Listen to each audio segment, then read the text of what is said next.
Fame di ostriche del Delta davanti all'Hotel Excelsior, al Red Carpet, siamo con Nicola. Nicola, cos'è il tuo progetto industriale, il tuo progetto economico, che è questa Ostica Bora, o come si chiama?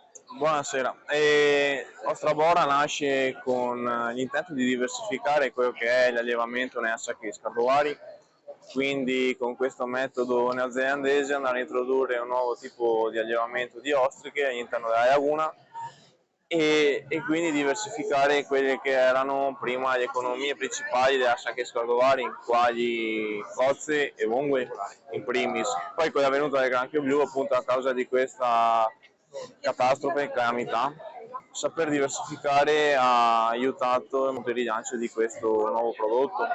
Ecco, c'è una procedura particolare, sappiamo che ci sono Sì, sì, sì. altre ostriche nel Delta che sfruttano dei meccanismi anche elettronici. La tua proposta invece?